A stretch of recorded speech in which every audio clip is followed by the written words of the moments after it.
the Columbia Broadcasting System presents the Mercury Theatre on the air.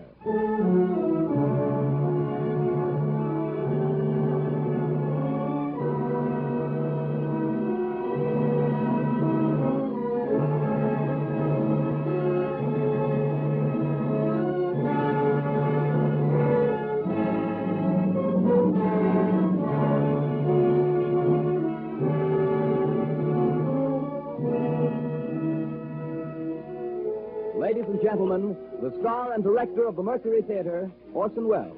Good evening. On Thursday, July 14th, at 2:29 in the afternoon, aviator Howard Hughes set his big twin-motored monoplane World's Fair 1939 down at Floyd Bennett Field for a new record in round-the-world flying. From takeoff to landing, a trip of almost 15,000 miles took just 3 days, 19 hours and 17 minutes. That was about 3 months ago. But back in the 1870s, so Jules Verne tells us, a group of English gentlemen made a wager on what they were confident was a sure thing. Their clubmate, Phileas Fogg, had the fantastic notion that a man traveling from west to east could get around the world in 80 days. His attempts, as I think you'll agree, remain at the least more incredible than Mr. Hughes' achievement. And that's the story of adventure and breakneck speed that Orson Welles and the Mercury Theatre on the air bring to life for us tonight. Jules Verne's Around the World in 80 Days, with Orson Welles as Phileas Fogg.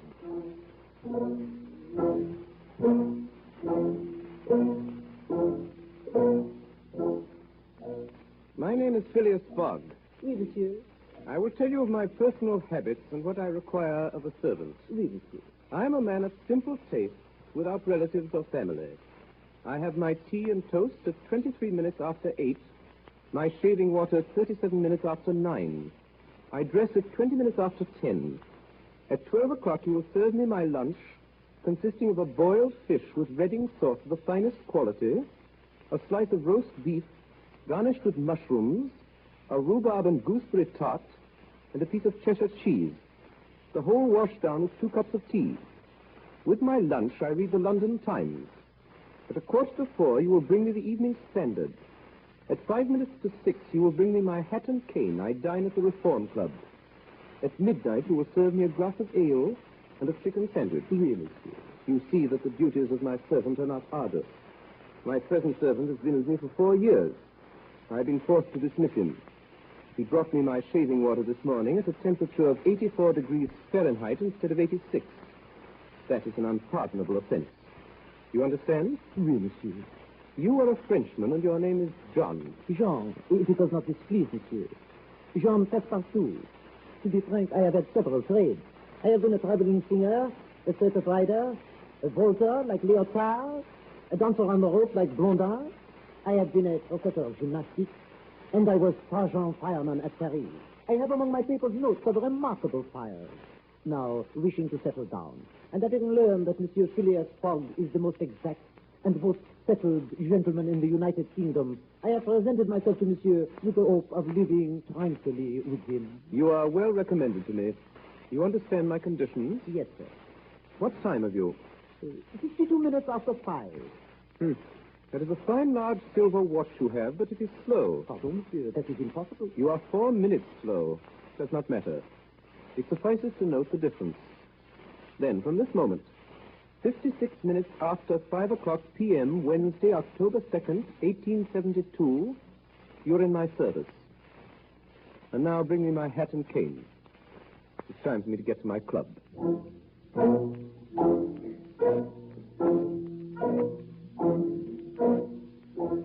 Extreme robbery. Read all about the robbery. Bank of England. 54,000 pounds stolen by daylight. Read all about the big robbery. The paper. Extreme.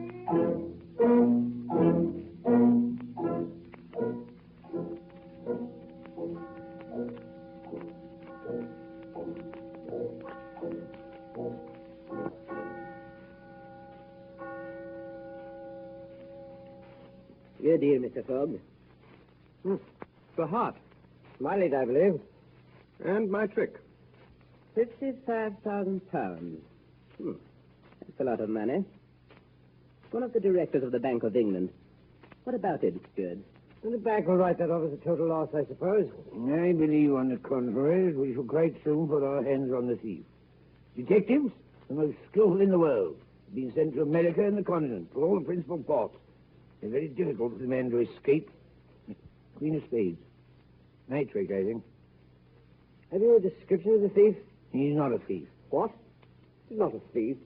The man who's extracted £55,000 in banknotes in broad daylight from the paying room of the Bank of England. And what? I don't think so. I trump you. The Morning Chronicle assures us he's a gentleman. At the actual moment that the package of banknotes was stolen, our cashier was occupied in registering a receipt for 3 shillings and sixpence. His eyes couldn't be everywhere, but he had, before that time, noticed a well-dressed gentleman of good manners and distinguished air going in and out of the playing room. You have a very accurate description of him. I still believe that the chances are in favor of the thief. Seems to be a very skillful and determined fellow. There's no single country in the world in which he can take refuge. Nonsense. Where do you suppose he might go? I don't know about that. After all, the world is big enough. Was once upon a time. Your turn to cut, sir. How, once upon a time? Has the world grown smaller by any chance? Without doubt. I agree with Mr. Fogg.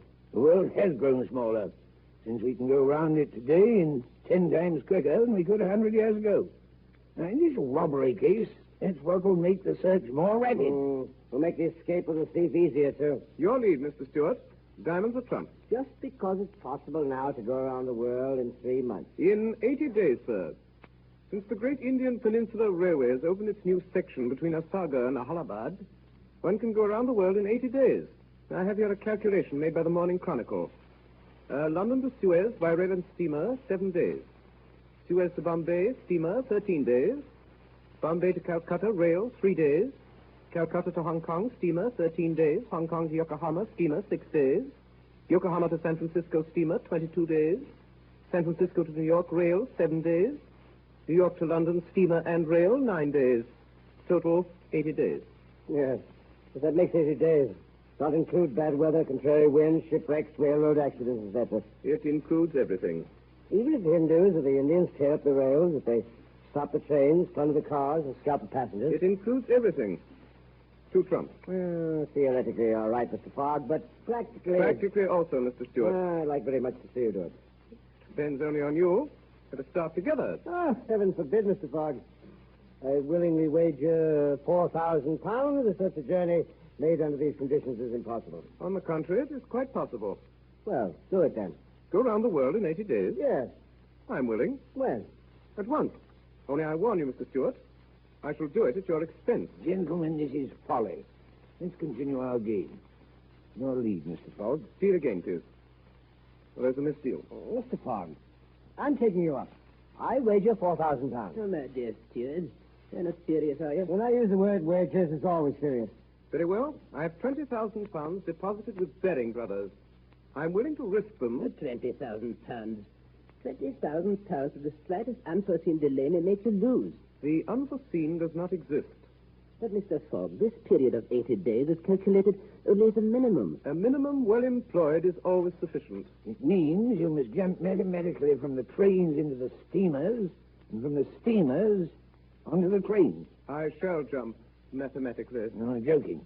A true Englishman never jokes when so serious a matter as a wager is in question. Gentlemen, I bet £20,000 against who will that I will go around the world in 80 days or less. That is in 1,920 hours or 115,200 minutes. Do you accept? Yes, we accept. Yes, very well. The Dover boat starts at 8:45. I shall take it. This very evening? This very evening. Today is Wednesday, the 2nd of October. I must be back in London in this very card room of the Reform Club, Pall Mall, on Saturday, the 21st of December, at 8:45 p.m., in default of which the £20,000 at present deposited to my credit with Baring Brothers will be yours, gentlemen, in fact and by right. There is a check. Check for the full amount. Fogg, you're taking the 8:45 train for Dover. Would you not like to stop the game now and make your preparations? I am always prepared, sir. Diamonds or trumps? Your lead, Mr. Stewart.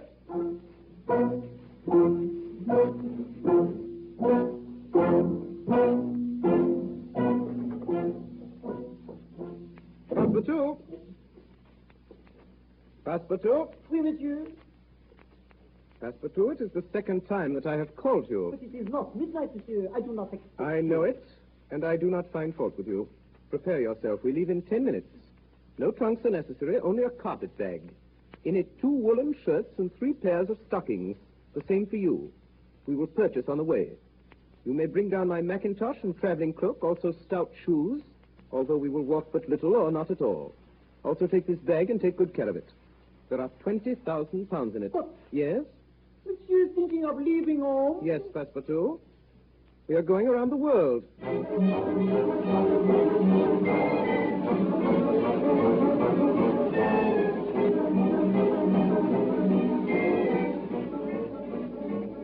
Delver. It's now 11:22. We've gained 40 seconds already. Monsieur! Yes? Monsieur, I have just remembered that terrible thing. Yes? What is it? In my haste, monsieur, in my disturbed state of mind, I have forgot... Mon Dieu! Forgot what? To turn off the gas in the kitchen. It will For burn. 1,920 hours, a gross piece of negligence which will be charged against your wages. The rate of 2½ cubic feet per hour and 3 farthings per cubic foot. On the day of our return, you will owe me exactly 3 shillings and 10 farthing.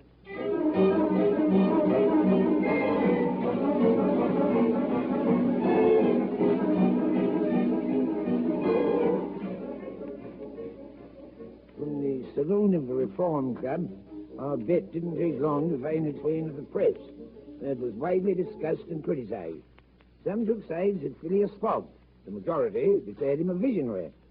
The Times, the Standard, the Evening Star, the Morning Chronicle, and 8 other papers of large circulation declared against Mr. Fogg. The Daily Telegraph alone came out in his favor. Enormous bets were placed for and against him at Lloyd's and among private individuals.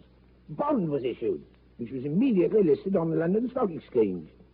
For a few days, the market in Phileas Fogg was firm above par. Enormous transactions were made. 5 days after his departure, a long article appeared in the bulletin of the Royal Geographic Society. It treated the question from all points of view and demonstrated clearly the folly of the enterprise. The article made a great sensation. Phileas Fogg declined. Buyers were scarce.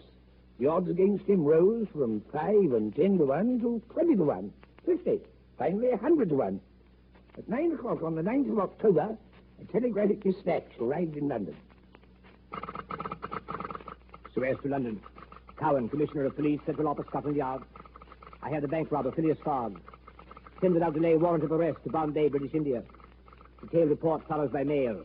And following him, signed 6, Detective.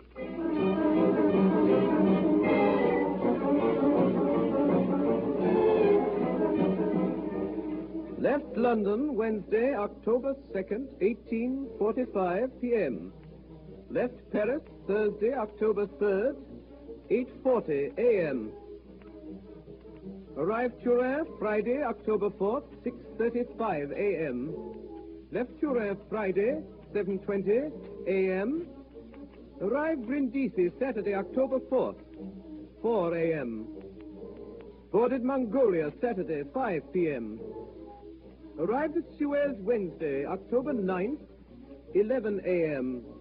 2 hours gained.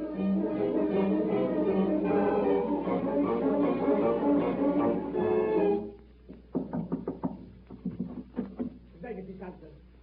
Are you His Majesty's Counsel? I am. My name is Fick, Detective of Scotland Yard, covering the port of Suez. Well, Mr. Fick? Mr. Counsel, I have strong reason for believing that the man who robbed the Bank of England of £55,000 has taken passage on board the Mongolia. Indeed, Mr. Fick. A Frenchman came up to the other pier with a passport, which his master decided to have visaed. The description on this passport is identical with that which we received from the Commissioner of the Metropolitan Police. I told him that his master must present himself in person at your office to establish his identity. I shall be interested to see. That was a heavy robbery. A magnificent robbery. £55,000. And 1/5 of the money recovered for the man who apprehends him. Mr. Fix, I earnestly hope you are right. But from a mere cable description, do you not fear you may be mistaken? That this may be an honest man after all? Mr. Counsel, great robbers always resemble honest people. Honest faces are the very ones that must be unmasked. It is a difficult task. To solve such mysteries is not a trade so much as an art. We detectives feel these people rather than know them. If the man is what you suppose, I doubt if he will present himself at my office. A robber does not like to leave behind him the tracks of his passage. Mr. Counsel, if he's a shrewd man as I think, he will come. To have his passport visaed? Yes, passports serve only to incommode honest people and to aid the flight of rogues.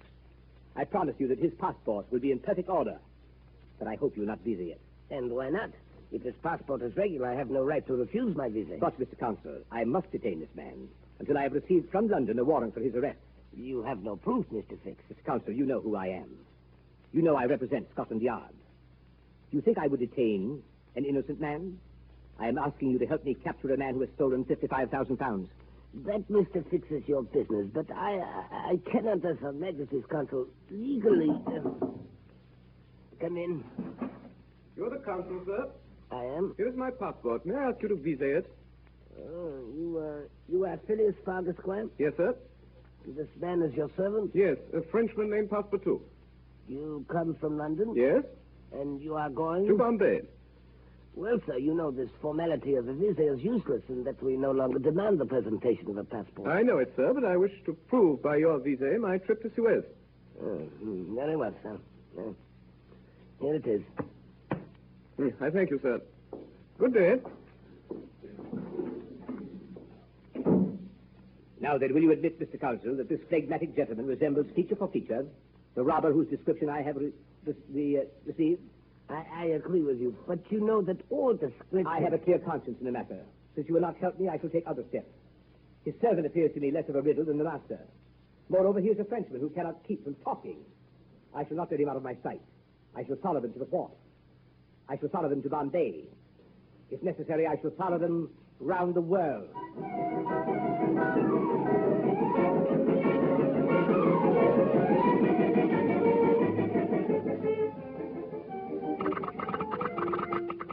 Suez to London, Commissioner of Police, Scotland Yard. I have bank robber Phileas Fogg. Send without delay, warrant of arrest. Bombay. Fix, detective. From Suez to Bombay, voyage uneventful. Fogg leaves his cabin only to play whist, plays 30 rubbers a day. No chance to speak to him. The French servant, more communicative, had exchanged several drinks with him. Says his master carries an enormous sum of money with him in fresh new banknotes. He has promised £1,000 to chief engineer if he makes Bombay 2 days ahead of time. Bombay to London, Commissioner of Police, Scotland Yard. Arrive Bombay 2 days early. Warrant not here. Following bank thief to Calcutta. Send warrant there. 6. Detective.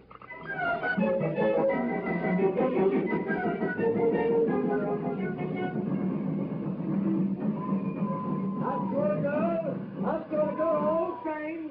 All passengers leave the train. Monsieur. Yes? Monsieur, it is a calamity. Explain yourself. Monsieur, we are stopped. There is no more railway. Conductor. Sir? Conductor, where are we? Fergus, sir. Where the railway ends? This railroad is not finished. No, sir. The papers announced the opening of the entire line 3 weeks ago. The papers were mistaken, sir. From Fergus to Allahabad, the tracks are not finished. Passengers must be otherwise transported. Monsieur, what a calamity. This delay will ruin us. It was provided for. We have gained 2 days, which we can afford to lose. The steamer leaves Calcutta for Hong Kong at midnight on the 25th. This is only the 23rd. We shall arrive at Allahabad tomorrow and Calcutta on the following day. How far is it from here to Allahabad? 18 miles, sir. How may one get there? There are many ways, sir. Four-wheel turn Harris, Debuk cart, palanquin. How long does it take to reach Allahabad by these methods? 2 days, sir. Perhaps 3. Too long. Is there no faster means of transport? No, sir. Think. Well, there's only one thing. Can go from here to Allahabad in less than 2 days, and that is not obtainable. What is it? An elephant, sir. Thank you. I shall acquire an elephant. 10 pounds an hour. No, sir. 15 pounds. Hire my elephant, Your Honor. I could not consider it. His name is Kiuni. He is an elephant of combat. Very swift and very strong. 30 pounds. But no, sir. 40 pounds. For so small a sum, sir, I cannot let him out of my sight. He is my only treasure, Your Honor. How do I know I could ever see him again? Then I will buy him from you. It is not possible. I will give you 1,000 pounds. Sahib, for such a beast, that is nothing. 1,200. No, sir. 1,500. Sir, I love him as though he were my own child. 1,800. I am not a greedy man, Your Honor. Honor, £2,000. I cannot refuse a favor to so noble a gentleman. Sab, you may have my beast, and I will be your guide. Passepartout, Oui, monsieur. the carpet bag. We start at once.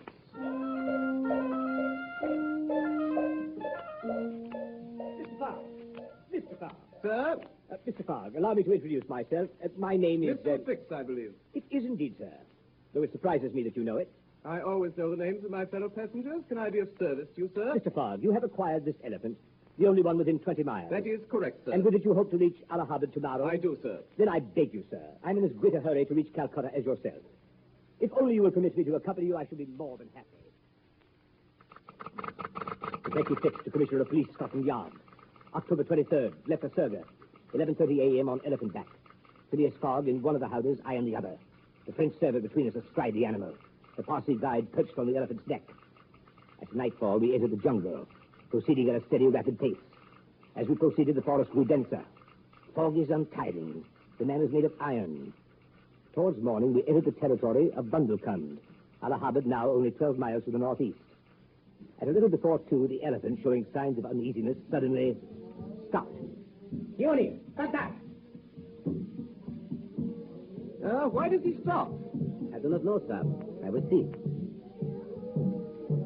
Salati, Yoni! Ramin, sir. It's very dangerous. They come towards us. We must remain still. If the elephant is hidden behind these trees, they will not see us.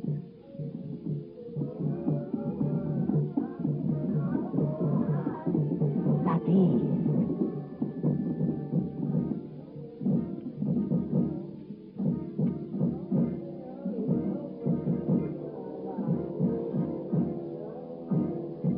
First came the priests with mitres on their heads.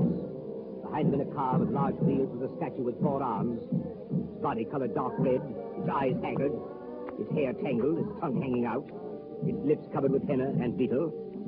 Around its neck was a collar of skulls, around its waist a girdle of human hands. What is that statue they're dragging? Kali, the Hindu goddess of love and death. Of death, perhaps. Of love, never, that ugly old witch. No, in my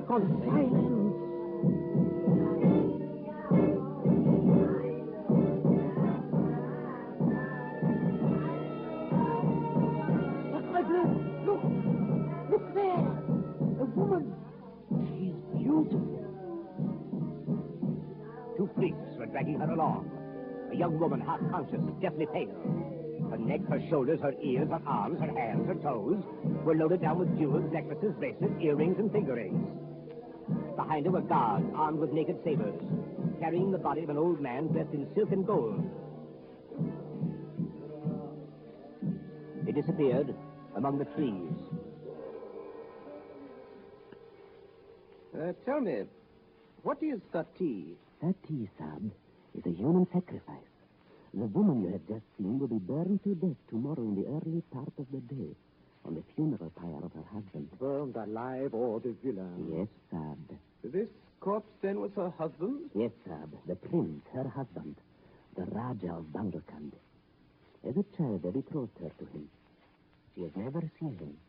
In Allahabad, they seized her. Where are they taking her? To the pagoda of Pillaji, 2 miles from here. There she will pass the night in waiting for the sacrifice. And this sacrifice will take place... At the first appearance of day. There will be no sacrifice. We will save this woman. Save her? I have still 12 hours to spare. I can devote them to her. Bravo, monsieur, bravo. You are a man of heart. Occasionally, Passepartout, occasionally. When I have the time.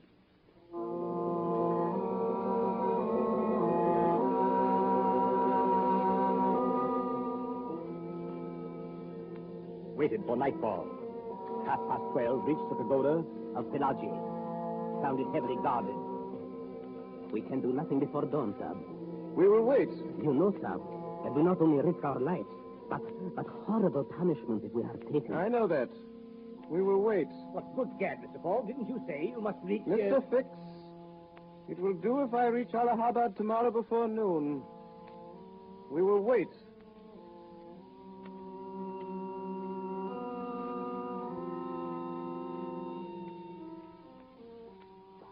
little before dawn, men began to move in the pagoda. The hour had come in which the unfortunate woman was to die. Beside me stood Phileas Fogg. His face was white and drawn. The French servant had vanished.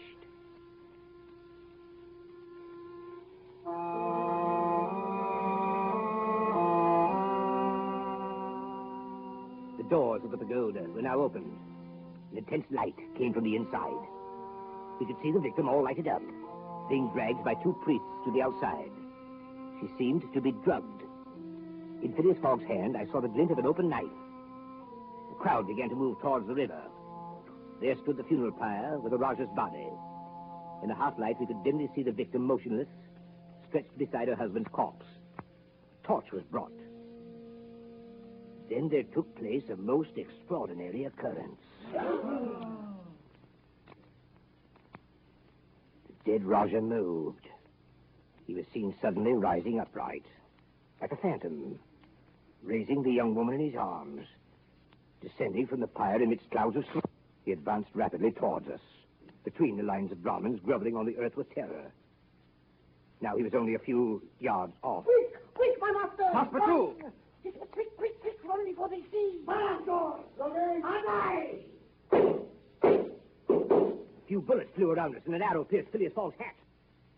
Soon we were out of range. At 11:45, we entered the streets of Allahabad. The young woman we had rescued from death lay still unconscious in the arms of Phileas Fogg.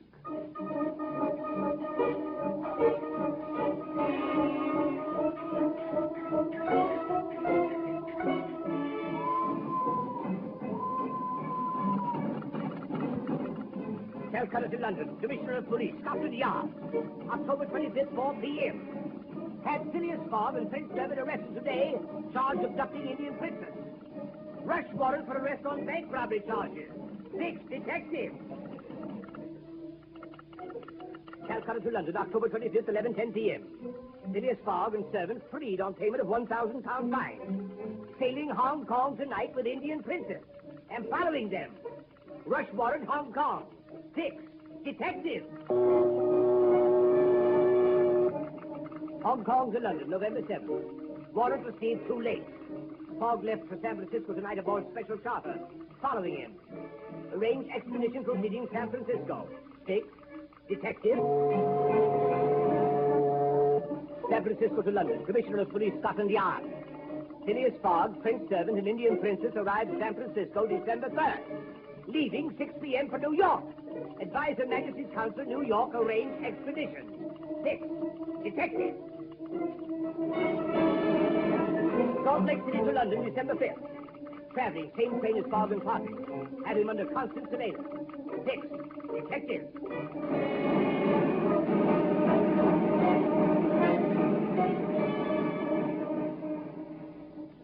You are listening to a CBS presentation of Orson Welles and the Mercury Theatre on the Air in an original adaptation of Jules Verne's Around the World in 80 Days. The performance will continue after a moment's intermission. This is the Columbia Broadcasting System. Jules Verne's Around the World in 80 Days, as adapted for radio by Orson Welles and performed by the Mercury Theatre on the Air.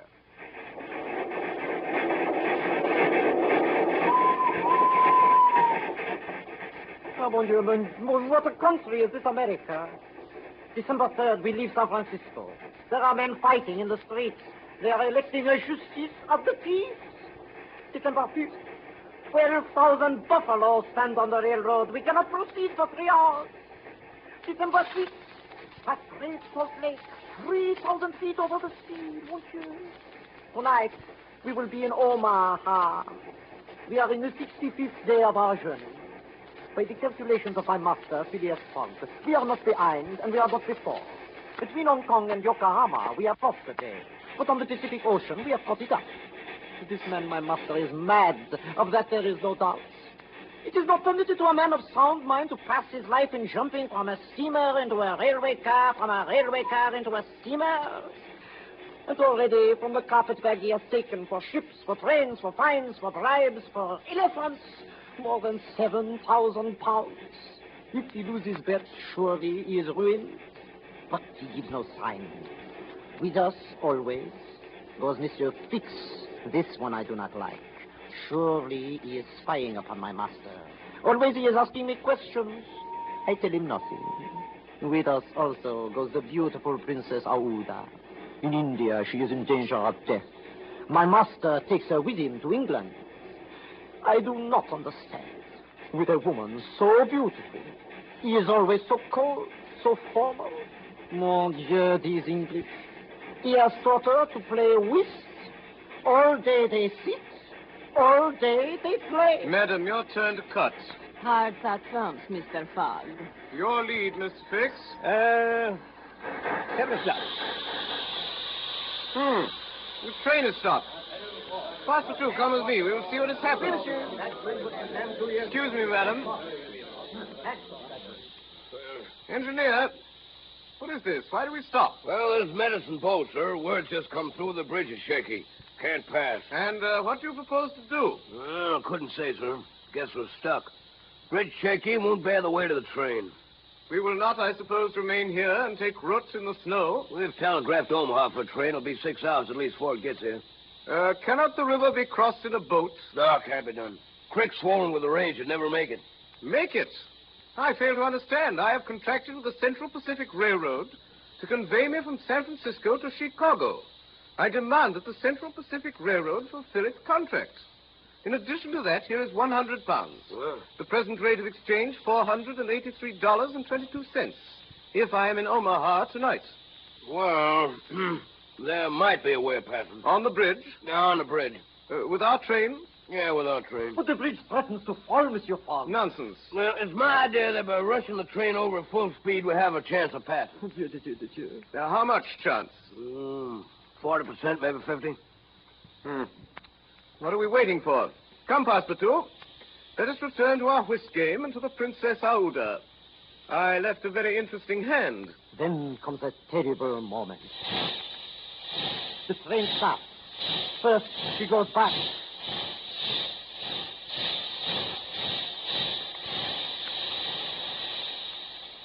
And then she goes towards the bridge.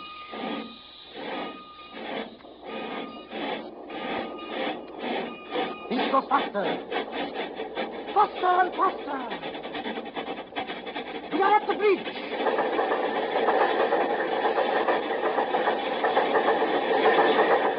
Ah, we have crossed.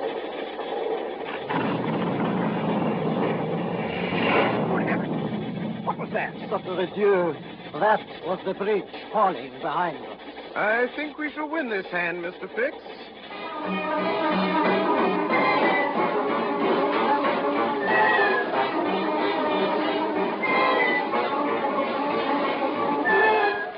December 8th. Arrived Medicine Bow. December 8th. Attacked by Red Indians. Arrived Fort Kearney, 7 a.m., 20 hours behind time. December 8th, left Fort Kearney, 8 a.m. by ice sled. December 9th, arrived Omaha, 3 p.m., 14 hours behind time. December 10th, arrived Chicago, 4 p.m., 8 hours behind time. Left Chicago, 4:30 p.m., by special train. December 11th, arrived New York, 9:35 a.m. Steamship China sailed 9:10. We've missed it.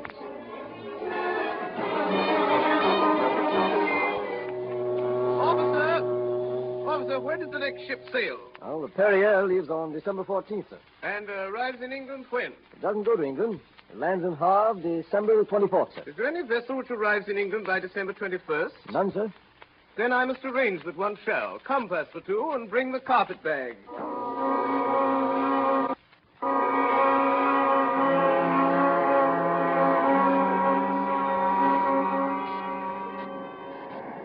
Are you the captain of this ship? I am.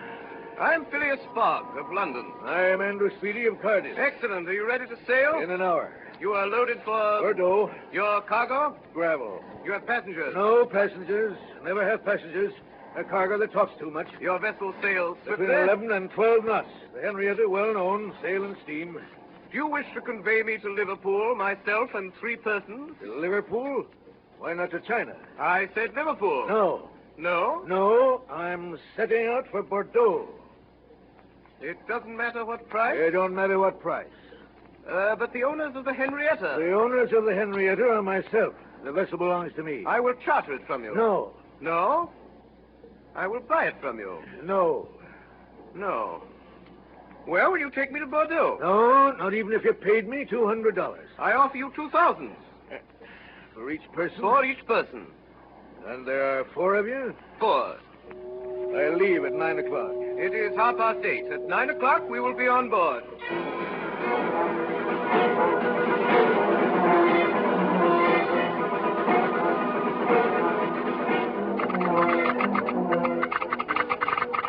Commissioner of Police, Scotland Yard, New York to London. Sailing tonight with bank robber Phileas Fogg on board steamship Henrietta, bound Bordeaux. This time, positively, he will not escape me. Fix, detective. December 11th, off Sandy Hook at midnight, past Fire Island Lights and headed east at 3/4 speed, making 9 knots. December 13th. At noon, vessel suddenly changed course, heading northeast. Speed increased to 12.5 knots. Captain nowhere to be seen. Phileas Fogg at the helm. No whist has been played since we started. Indian Princess remains below. December 14th. Find captain missing. Detects curious attitude in crew. Last night heard strange noises in forecastle. In the afternoon, barometer fell. Still no sign of captain. December 15th. Discover captain has been locked in his cabin for 2 days. Crew heavily bribed. Vessel no longer headed Bordeaux, but unknown destination. Running into heavy weather. Late this evening, overheard conversation on deck between Fogg and chief engineer. Everything now clear. You are certain of what you say, engineer? I'm certain, sir. Don't forget that since our departure, all our furnaces have been going. And although we had enough coal to go under a small head of steam from New York to Bordeaux, we've not enough for a full head of steam from New York to Liverpool. I will take this matter under consideration. Passepartout. Oui, monsieur. Go below and bring up the captain. Monsieur, I fear I shall find a madman. Do as I say. Oui, monsieur. Engineer, you will keep up your fires and continue on your course until the complete exhaustion of the fuel. Don't let the fires go down. On the contrary, let the fire continue full. Where is he? Where is he? Good evening, Captain. Oh, you scoundrel. Captain Speedy, you will forgive me for any slight inconvenience I have caused you, but you are an obstinate man, and my business is urgent. Pirate, where are we? 770 miles from London. Sea skimmer, what have you done with my ship? I have sent for you, Captain, to ask you to sell it to me. No, by all the devils, no. Then I shall be obliged to burn her. To burn my ship? Her upper portions, for we are out of fuel. Burn my ship? A ship that's worth $50,000? I offer you 60,000. Almighty heaven. Well, Captain, what do you say? And the iron hull will be left? The iron hull and the engine, sir. Is it a bargain? A bargain. Passepartout. Yes. The carpet bag. Captain Speedy here is your money. Count it, please, and don't let all this astonish you. Know that I shall lose £20,000 if I'm not in London on the 21st of December at 9:15 in the evening. This ship is now mine? Certainly, from keel to the tuck of the mast. All the wood she carries. Very well, Captain Speedy. You may resume command of your ship. Dismantle the furniture and fire up the debris.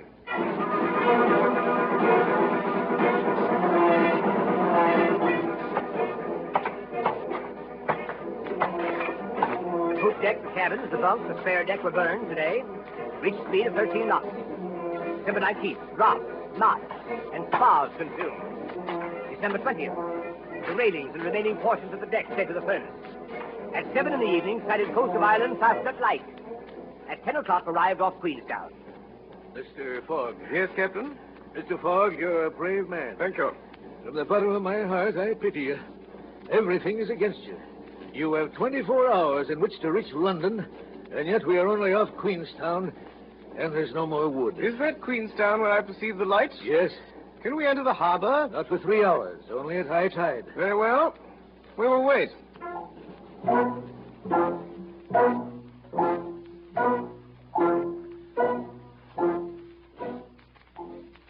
At 1 in the morning, what was left of the Henrietta entered Queenstown Harbor. We landed immediately. At 1:30, we boarded a train, arrived at Dublin at dawn, embarked on the Liverpool packet. At 20 minutes before noon, the 21st of December, Phileas Fogg finally landed on the quay at Liverpool. He was now only 9 hours from London. At this moment, with what I must admit was a heavy heart, I approached him and put my hand on his shoulder. Sir? You are really Phileas Fogg? Yes, sir. Then with this warrant, in the name of the Queen, I arrest you.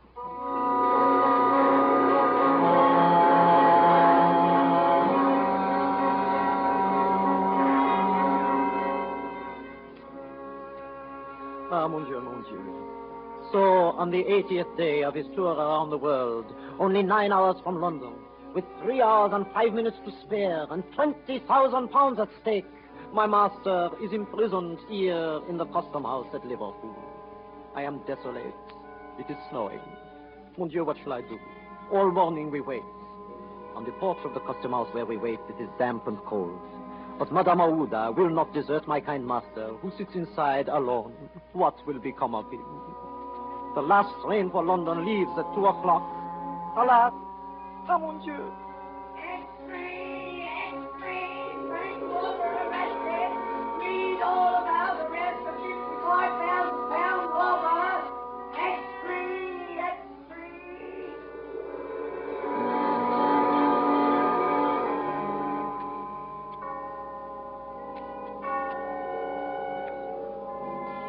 The last train has left. Ah, yes, madame. This is truly the end. Mr. Fogg! Mr. Fogg, madame! Pass for two. What is it, scoundrel? I have made a mistake, a terrible thing. Quickly, come with me. Hurry, or your master will be ruined. Oh, Fogg. Oh, Mr. Fogg, forgive me. Sir? Oh, pardon me, sir, pardon. I made a terrible mistake, a dreadful error, an unfortunate resemblance, sir. You are not the robber. You are not the robber. The robber was arrested in Edinburgh this morning. You may go, sir. You are free. Then my master does a wonderful thing. He wastes 5 seconds. He goes to the detective. He looks him well in the face. And then, with the only rapid movement he has ever made in his life, he draws both his arms back, and then, with the precision of an automaton, with both his fists, he strikes. Take that, sir.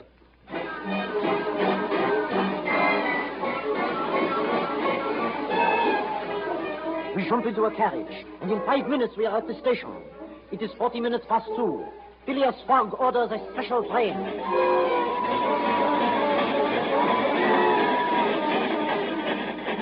6 hours and 20 minutes later, we are in London. As we enter the station, the clocks are striking.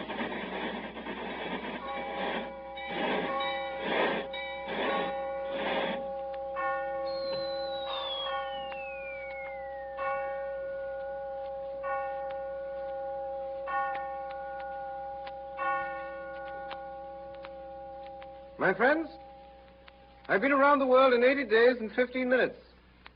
I've lost.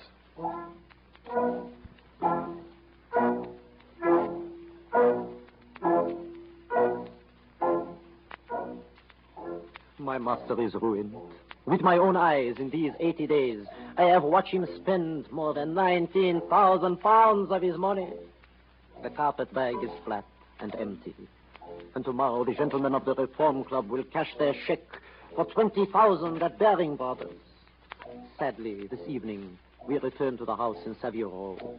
In the kitchen, the gas is still burning. Our neighbors do not know we have returned. The doors and the windows of the house are kept closed. Sadly, I cook the dinner. Sadly, I prepare an apartment for the Princess Aouda.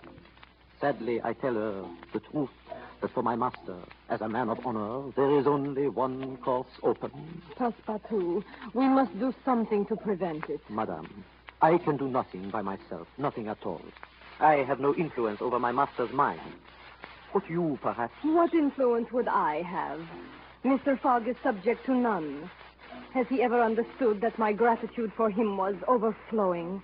Has he ever read my heart? My friend, you must not leave him for a single instant. The night passes. Monsieur Fogg has retired, but has he slept? I have watched like a dog at my master's feet all night till morning. I have heard him restlessly pacing the floor. You called, sir? I did.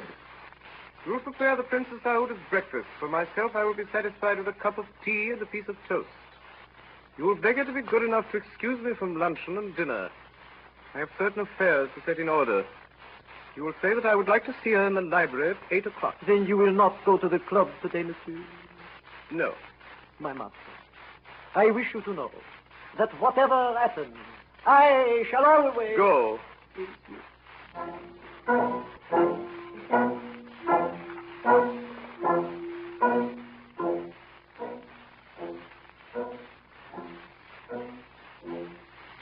I have desired to speak with you this evening, madame, in order to beg your forgiveness. Mine, sir. Can you ever forgive me, madam, for having brought you to England? I, Mr. Fogg? Be kind enough to allow me to finish. When I thought of taking you so far away from that country which had become so dangerous for you, I was rich. And I counted on placing a portion of my fortune at your disposal. Your life would have been happy and free. But now, madam, as you know, I'm ruined. I can no longer... I know it, Mr. Fogg. And I, in turn, ask you, will you pardon me for having followed you? And who knows, for having perhaps assisted in your ruin by delaying you? Madam, you could not remain in India. And your safety was only assured by removing you so far that those fanatics could not retake you. But, Mr. Fogg, was it not enough that you should rescue me from a horrible death without feeling that you were obliged to assure my position abroad? It would have been my pleasure, madam. Events have turned against me. However, I ask your permission to dispose of the little I have left in your favor. But you, Mr. Fogg, what will become of you? I, madam, shall not need anything. But how, sir, do you look upon the fate that awaits you? As I ought to look at it. Whatever the future holds for you, so kind a man as you could never be in want, I am sure. Your friend... I have no friends, madam. Your relative? I have no relatives. I pity you, Mr. Fogg. Solitude is a sad thing. Is there not one heart into which you can pour your troubles? They say that with two, misery itself is bearable. They say so, madam. Mr. Fogg, you will not think me bold if I ask you whether you might wish at once a relative and a friend. Will you have me for your wife? You close your eyes, Mr. Fogg. Will you not look at me and answer my question? I love you. Yes, in truth. By everything most sacred in the world, I love you. And I am yours. Ah, my friend. Did you ring, sir? Passepartout. Oui, monsieur. You will notify the Reverend Samuel Wilson of Marylebone Parish of our intention to be married as soon as possible. Bon, monsieur. It is not too late to go now, is it? Never too late, monsieur. It will be for tomorrow, Monday. For tomorrow, Monday, my dear? For tomorrow, Monday. Yes, monsieur. Yes, madame.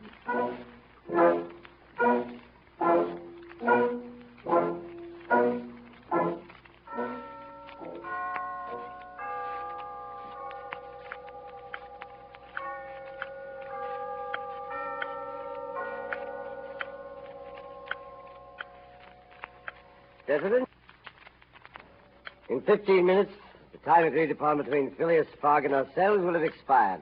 At what hour did the last train arrive from Liverpool? 23 minutes after 7, and the next train doesn't arrive till after midnight. Gentlemen, if Phileas Fogg had arrived on the train 23 minutes after 7, he would already be here. We can therefore consider we have won the bet. I wouldn't be too sure, gentlemen. Mr. Fogg is an eccentric of the first order. His punctuality is a byword. Never arrives too late or too soon. He'll appear here at the very last minute, or I shall be very much surprised. Let's continue our game, gentlemen. Your deal, Flanagan. This is the rubber game. He has 11 minutes.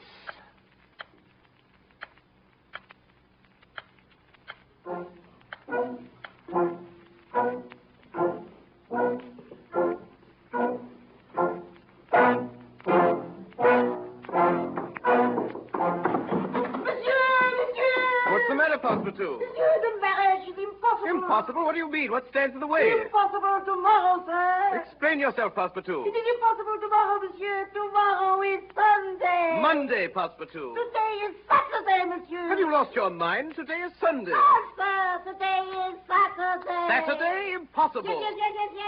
You have made a mistake of one day. We have arrived 24 hours in advance. Today is Saturday, the 21st. We have convinced. We have won. We are saved.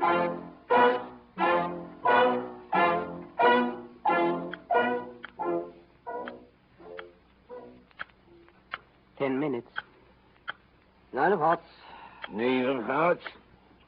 For my part, Mr. Ralph, I would not believe it was he if I saw him. China, the only steamer from New York that could be of any use to him, arrived yesterday.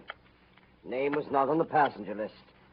Admitting the most favorable chances, Phileas Fogg has scarcely reached America. I calculate 20 days at least of the time he'll be behind. If, that is, he is still alive. The thing was senseless from the very start. However exact he may be, it is beyond human power to prevent the occurrence of inevitable delays, and a delay of only 2 or 3 days would be enough to destroy his chances. Tomorrow morning we will present to Baring Brothers Mr. Fogg's check for £20,000. 3 minutes. Get used to it. Hearts of trumps. 2 of clubs. 10 of clubs. I trump you. 3 of hearts. Your trick, Stuart. 1 at 1/2 minutes to go. Gentlemen, it is now 8:43 and a quarter. I propose we resume this game at 8:45 p.m.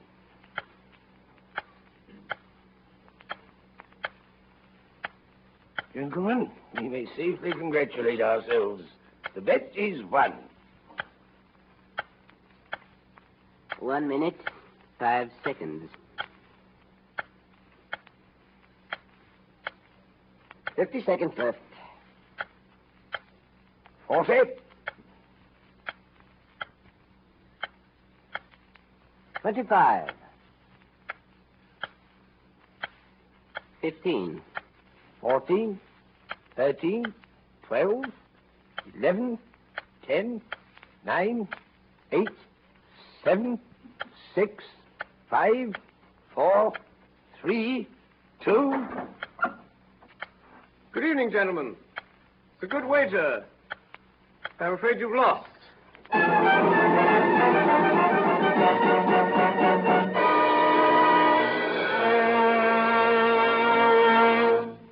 If you don't mind, Mr. Phileas Fogg, that is Mr. Orson Welles, how did a man of your character happen to be on time when all along you thought you were a day late? Well, Mr. Seymour, it's this way. You know, speaking out of character, and as one of the least punctual of mortals, I am always happiest on the 79th day of the Jules Verne adventure. Here, for a blissful page or two, it does really look as though all my life's long list of trains missed and appointments forgotten may be finally justified in the delirious unlikelihood of Mr. Fogg losing his bet. We of the world who can't read timetables, wind watches, or get out of bed, we for whom traffic jams were made and for whom the alarm clock never rings, we more than any regard with benevolent suspicion those incidents which delayed the undelayable Englishman. To us, they are less like incidents than excuses. And the whole story is too good to be true. An alibi we'd never dare. At least, I'd never dare anything like this. Excuse me, old man, I tried to make it, but you see, there was an Oriental princess and a tribe of Red Indians, and then we had to burn up our ship on the way over for fuel. I'm sure you know how it is. Most annoying. Hope you'll forgive. As I say, it sounds like the ultimate, the magnificent alibi it ought to be, but, oh, horror. There appears in the last chapter a Jules Verne nick in time, an unpredictable split infinity that flings the truth in our teeth and turns the timetables.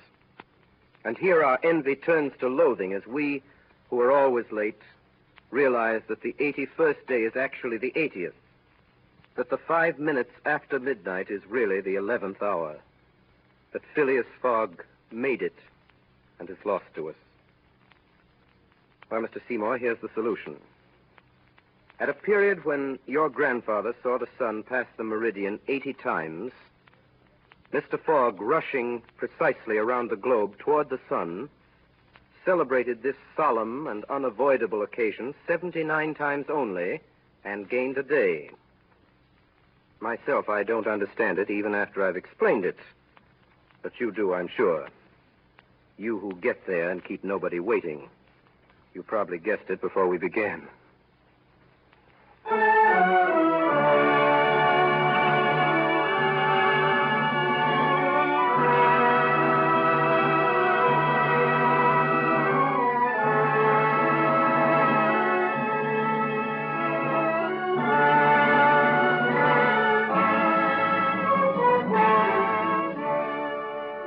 Just heard Orson Welles' original adaptation for radio of Jules Verne's classic Around the World in 80 Days.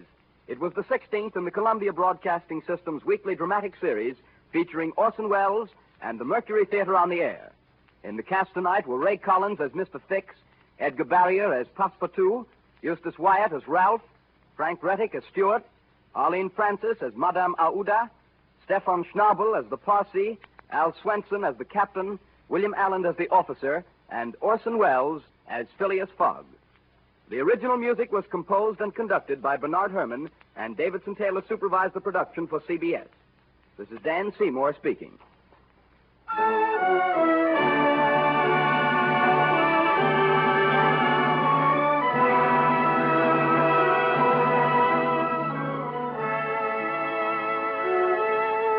Next week, The War of the Worlds by H.G. Wells, with Orson Welles as producer, director, and featured artist, supported by the Mercury Theatre on the air. This is the Columbia Broadcasting System.